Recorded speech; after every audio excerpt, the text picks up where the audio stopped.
Hey, no, all the rings are right here. What are you talking about? We got them all. The majority of them are right here. Larry Bird, now 68, has looked back on his legendary career and reflected on the opponents who tested him the most. For Bird, the word toughest carried different meanings. It could be a defender who hounded him one-on-one, a scorer who forced him to match shot for shot, or a rivalry that stretched over years. Each opponent brought out a different challenge, and Bird was never shy about giving credit where it was due. Of all the names, one defender in particular stood above the rest, and from there, the list expands to rivals who shaped his career. And we're starting with none other than Michael Cooper. Defensive player ever guarded me was Michael Cooper. I'll take that to my grave with. Larry Bird never handed out compliments lightly, which made his repeated praise of Michael Cooper stand out. Bird often said, "The best defensive player to ever guard me was Michael Cooper," a line he repeated during interviews and again when Cooper's Hall of Fame candidacy was discussed. Cooper was built for the job. At 6'5", with exceptional length, fluid footwork, and defensive instincts that set him apart, he could stay in front of Bird without constant help. Pat Riley and the Lakers leaned on Cooper during the most important series of the 1980 seconds, trusting him in one-on-one matchups where many defenders would have crumbled. His ability to absorb contact, recover quickly, and contest shots without fouling allowed the Lakers to avoid unnecessary double teams, a major advantage in slowing down Boston's offense. Cooper could switch onto guards or chase wings, but his highest profile responsibility was always Bird. Facing him in the finals turned Cooper's defensive reputation into something greater than a role. He became known as the one defender Bird consistently admitted had his number. That combination of trust from the Lakers and acknowledgement from Bird gave Cooper a defensive legacy few players could match. The battles between Bird and Cooper played out on the biggest stage, often swinging the momentum of championship series. In the 1984 NBA Finals, Cooper was assigned to Bird in decisive stretches, trying to prevent him from dictating the pace late in games. Boston ultimately prevailed, but Cooper's defense forced Bird to grind for every look. In 1985, Los Angeles claimed revenge, leaning heavily on Cooper's length and anticipation to reduce Bird's scoring efficiency. By 1987, the Lakers' scheme revolved around Cooper's discipline. He worked to deny Bird early touches, often top-locking him on pin downs to prevent clean catches. When Bird did free himself, Cooper's timing ensured most attempts came under duress, forcing contested jumpers instead of rhythm shots. The Celtics responded with layered actions, staggered screens, and creative spacing to shake Cooper off. But he adjusted in real time, chasing relentlessly and recovering without needing help defenders. These tactical duels became a game within the game. Boston trying to spring Bird loose, Los Angeles trusting Cooper to handle him alone. The matchups demonstrated not just athleticism but basketball IQ, with Cooper studying Bird's tendencies and using anticipation rather than gambling, which allowed him to stay effective throughout entire series. What makes the Cooper-Bird rivalry endure is not only how the games played out, but how Bird himself spoke about them long after his playing days ended. Bird rarely singled out defenders for praise, usually brushing off questions about opponents. Yet his comments on Cooper were consistent across decades, cementing the idea that Cooper was the rare defender who changed his approach. Analysts pointed to Cooper's effectiveness as proof of his value in the Lakers dynasty, crediting him as a defensive anchor in a rivalry otherwise dominated by superstar names like Bird and Magic. Cooper's ability to slow one of the greatest scorers of all time became a defining part of his Hall of Fame case. For Bird, the recognition was a form of respect he offered to very few. The Celtics star could outscore almost anyone, but in Cooper he found a defender who not only made him work, but occasionally forced him out of rhythm. That acknowledgement carried weight, ensuring Cooper's defensive brilliance would be remembered beyond stat sheets or role-player labels. Today, when Bird's toughest challenges are discussed, his repeated line about Cooper remains the clearest window into the respect forged through their battles. In the next spot we have the infamous Boston Strangler, Andrew Toney. Toney was one of the most dangerous shooting guards of his era. Larry Bird reserved strong respect for very few opponents, but Andrew Toney was one of them. Bird described him as one of the best guys I ever played against, and compared his threat level to Michael Jordan among shooting guards. That kind of praise explains why Toney became known as the Boston Strangler, a nickname earned through repeated playoff success against the Celtics. But despite his quiet demeanor, he was just as devastating as any of his teammates. Philadelphia's offense revolved around Julius Erving and Moses Malone, yet Toney often became the player who changed the direction of a series. His ability to score in bursts forced Boston to treat him as a primary threat, not a secondary option. Bird and his teammates feared how quickly Toney could find rhythm, because one hot stretch from him often tilted an entire game. He attacked with confidence, whether pulling up from mid-range, driving to the basket, or spotting up, and his versatility left defenders without a clear plan to contain him. Bird's acknowledgement came from live frustration, not casual respect. Tony had proven on the court that he was capable of shifting the balance of a playoff matchup, and in Bird's view, few opponents carried that level of danger every time they lined up against Boston. Andrew Toney's reputation against Boston was built on the 1-9-8-2 Eastern Conference Finals. Across that 7-game series, he averaged more than 22 points per contest and became the difference maker in Philadelphia's attack. The decisive Game 7 at Boston Garden showed his full impact. In front of a hostile crowd, Tony poured in 34 points, ending the Celtics' season on their home floor. That performance defined his nickname, but it was not an isolated night. He scored at least 30 points in 3 different games of that series, each time delivering results that pushed Philadelphia toward victory. Boston tried every defensive answer, rotating Chris Ford, ML Carr, and even Bird himself in stretches, but none of them slowed him for long. Tony's release was too quick, his pull-up jumper too steady, and his drives too direct. Once he found rhythm, the Celtics' defensive rotations broke down, and the rest of the Sixers played freer because of the pressure he created. His success against Boston exposed the need for a stronger backcourt defender, a weakness that lingered until the team brought in Dennis Johnson 2 years later. By that point, Tony had already established himself as one of the Celtics' greatest postseason headaches. Larry Bird often reminded people that Andrew Toney was far better than his career resume suggests. "You never hear about him," Bird said, stressing that the guard's ability to dominate the Celtics in the early 1980 seconds was unforgettable. Tony's career ended earlier than expected because of foot injuries, and without those setbacks, he might have been remembered alongside the great guards of the decade. His shortened tenure kept him out of Hall of Fame debates, but among those who played against him, his reputation stayed strong. Analysts still return to Bird's words when discussing overlooked stars, pointing to Tony's ability to swing playoff series almost single-handedly. Fans who watched the Sixers and Celtics during those years continue to recall how dangerous he was, particularly in elimination games. Bird rarely spoke about opponents in terms of worry, but his comments on Tony never changed.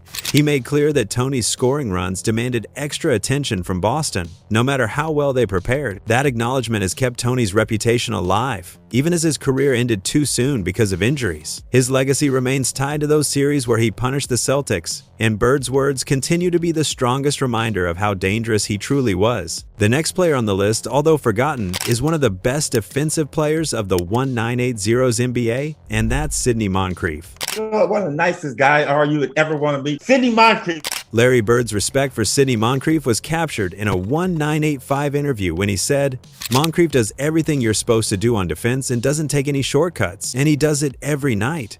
That line summed up why Moncrief earned back-to-back Defensive Player of the Year awards in 1983 and 1984, becoming the first guard in league history to win that honor. At 6'4", he was not the biggest opponent Bird faced, but his footwork, instincts, and physical strength allowed him to challenge taller forwards. Playing as a shooting guard and small forward for the Milwaukee Bucks, Moncrief was regularly tasked with guarding the league's best scorers.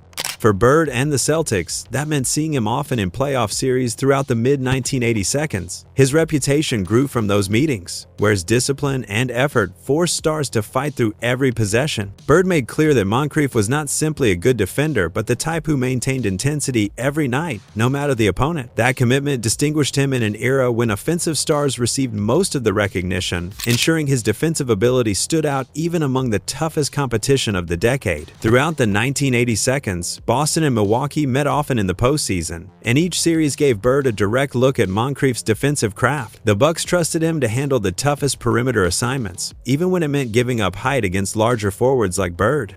Moncrief countered with sharp footwork, quick reads, and the strength to keep his ground, forcing Bird into shots that required extra effort. He stayed glued through off-ball screens and rarely gave up clean looks, which slowed Boston's offensive flow. His defense was not built on gambling for steals, but on disciplined positioning, closing off passing lanes and limiting drives before they develop.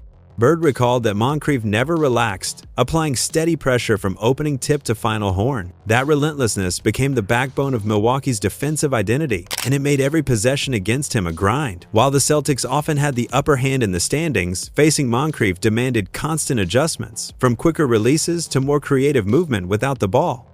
In those playoff series, his presence gave Milwaukee a reputation as one of the few Eastern teams capable of pushing Boston to work for everything on offense. Larry Bird often pointed to Sidney Moncrief's consistency as the trait that separated him from most defenders of the time. In Bird's view, Moncrief never took possessions off, and that effort built a reputation that lasted long after their battles ended. His work against Boston helped define Milwaukee's identity as a physical, disciplined team that made life difficult for opponents throughout the decade.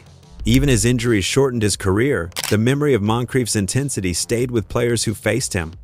Bird's words became a lasting reference point whenever discussions about great perimeter defenders arose. When Moncrief was inducted into the Hall of Fame in 2019, Bird's old praise resurfaced, reminding fans and analysts how respected he had been by one of the game's toughest competitors. That acknowledgement solidified Moncrief's place among the defensive greats of the 1982s and gave proper weight to a career that might otherwise have been overshadowed by scorers of his era. Another person who stood out for his defense was the Bad Boy Pistons member, Dennis Rodman. We had no answer for his ass, man. Really? We had no answer for Dennis Rodman. Dennis Rodman entered the NBA in 1986 as part of Detroit's Bad Boys, a team built on toughness and defense. From the start, Rodman's value came from his energy, length, and constant activity, traits that made him an immediate candidate to guard elite forwards. Larry Bird was among the scorers most often placed in his path. Chuck Daly, the Pistons coach, trusted Rodman's athleticism to bother Bird without needing a steady stream of double teams. That role was critical to Detroit's overall strategy, which revolved around wearing down Boston's stars with physical play and constant pressure. Rodman fit perfectly into that identity, bringing an edge that went beyond simple matchups. Against taller, more polished scorers, he used speed, quick hands, and relentless effort to keep them uncomfortable. Bird later admitted that Rodman was one of the toughest individual defenders he faced, a reflection of how much trouble the young forward caused even as he was still developing his game. In a roster full of enforcers and specialists, Rodman's ability to take on players like Bird signaled how central defense would be to his career. Those early assignments set the tone for battles that helped define the late 1982s in the Eastern Conference. The late 1982 Eastern Conference Finals placed Boston and Detroit in direct competition for control of the conference, and Dennis Rodman was central to those matchups. He was frequently matched with Larry Bird in half-court sets, taking on the responsibility of making every possession as difficult as possible. Bird countered with experience and craft, using ball fakes, smart positioning, and precise timing to create shots against Rodman's speed and length. One famous moment came when Bird scored on Rodman several possessions in a row, then turned to Chuck Daly and shouted that unless he found another defender, he would go for 60 points. That exchange captured both Bird's confidence and the intensity of the matchup. While Bird won individual battles, the Pistons' collective defense often achieved its goal of slowing Boston's rhythm. Their physical style wore down the Celtics over long series, forcing Bird and his teammates into grueling, low-scoring game. By 1988, Detroit had overtaken Boston as the dominant Eastern Conference team, with Rodman's defense playing a significant role in that shift. Each encounter showed how difficult it was for Bird to consistently create against a defender who matched effort with athleticism and never stopped competing. Larry Bird often spoke of Dennis Rodman as one of the few defenders who made him work for every look. What impressed Bird was not simply athleticism, but the energy Rodman carried into each possession. Facing him meant dealing with constant contact, quick recoveries, and an opponent who never seemed to lose focus. Those traits shaped Rodman's reputation during Detroit's rise and gave him recognition as more than a hustle player. Dennis on my team. Dennis is grabbing every rebound. And he said, when I get the rebound, I'm going to give it to you. I was like, good move. His performances against scorers like Bird helped lay the groundwork for the Defensive Player of the Year awards that came later in his career. The Celtics-Pistons rivalry, already known for its physical nature, gained even more intensity from the one-on-one battles between these two. Bird's acknowledgement elevated Rodman's profile in the eyes of analysts and fans, proving that his value went far beyond statistics. Years later, Rodman admitted Bird had been one of the most demanding matchups he ever drew, which closed the circle of respect between them. Those duels are remembered not just as part of a team rivalry, but as a showcase of how effort and persistence could challenge even the most skilled scorer of the era. You've had enough of defenders? No problem. The next player on the list, Dominique Wilkins, is one of the best scorers of the 1982s. Dominique was a very, very special player because of his power. The defining chapter of Larry Bird's rivalry with Dominique Wilkins came in the 1988 Eastern Conference semifinals. Game 7 at Boston Garden turned into one of the most famous scoring duels in league history.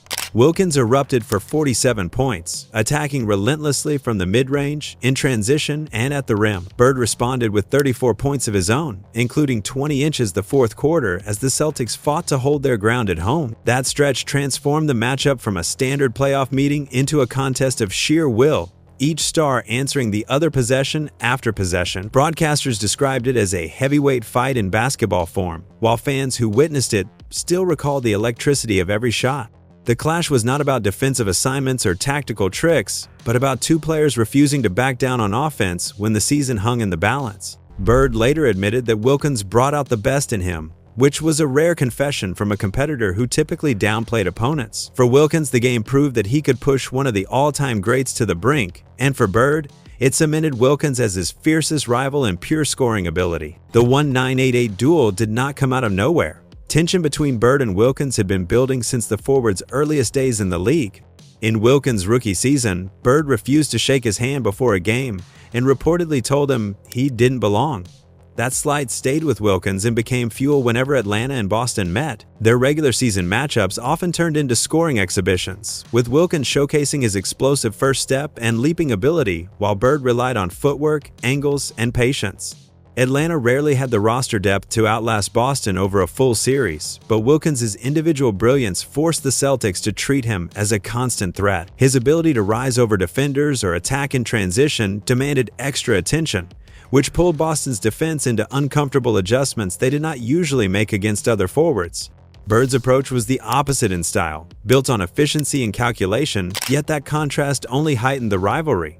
Each game became a demonstration of two entirely different skill sets clashing head-to-head. For Wilkins, every meeting with Boston carried the added edge of proving himself against Bird, while for Bird, it meant preparing for an opponent who never lacked motivation. Their careers moved in different directions afterward, yet that one game remains inseparable from both stories. A lasting reminder of how rivalries can define greatness. Of course, the toughest player Larry Bird ever faced was Magic Johnson. You can't make one of these lists without mentioning Magic. This is what Larry thought after seeing Magic for the first time in person. I just seen the best basketball player I'm probably ever going to see in my life. Bird's connection to Magic stretched back to the 1979 NCAA championship, when Indiana State met Michigan State in a game that became one of the most watched in college history.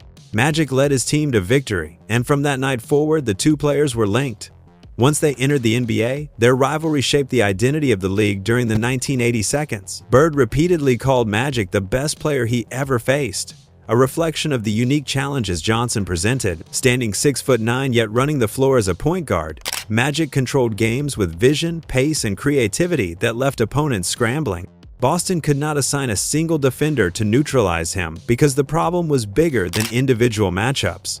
He raised the play of the entire Lakers roster, creating a style built on speed and teamwork that became known as Showtime. Bird's battles with Magic were about finding a way to counter an entire system fueled by his presence. That reality turned every meeting into a test of wills between two superstars whose legacies would forever be measured against each other. The rivalry between Larry Bird and Magic Johnson reached its peak in the NBA Finals. In 1984, Boston edged the Lakers in 7 games, and Bird walked away with the Finals MVP trophy. That victory gave the Celtics the upper hand in their decade-long struggle, but it did not last long. The following year, Los Angeles returned the favor. Magic orchestrated the Lakers' offense with precision, turning their transition game into a weapon Boston could not consistently contain. By 1987, the rivalry reached another level. In Game 4 of the Finals, Magic's famous Junior Skyhook silenced Boston Garden and shifted the momentum of the series toward the Lakers.